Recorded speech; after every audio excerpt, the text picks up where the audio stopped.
Entrer dans l'univers d'Erik Satie, c'est s'exposer à l'étrange.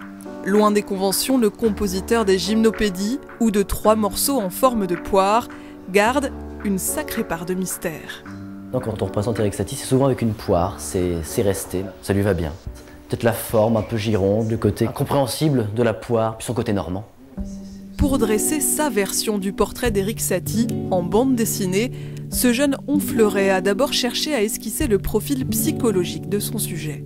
C'était quelqu'un de très pluriel. Il avait un caractère très étrange, il était très lunatique.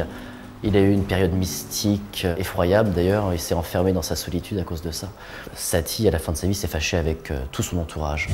Les recherches de Bastien Loukia commencent aux archives de Honfleur, où le compositeur passe les 12 premières années de sa vie. Puis Paris, où Satie poursuit une existence de bohème, au milieu des artistes de la Belle Époque.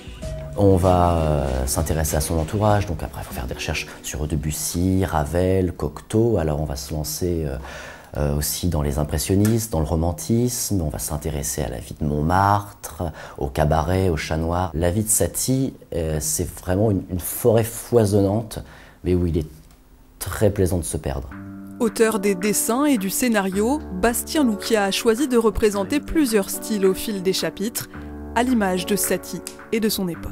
Je fais énormément de références aux tableaux de contemporains. Pour les premiers chapitres qui se passent à Honfleur, certaines planches sont des reproductions de tableaux de Monet qui représentaient Honfleur. Après, il y a les tableaux des symbolistes à l'époque où il est à Montmartre, des dessins de Picasso aussi, que j'intègre comme ça à la BD. Cette année de travail pour cette biographie graphique qui doit paraître en 2016, l'année des 150 ans de la naissance d'Erik Satie.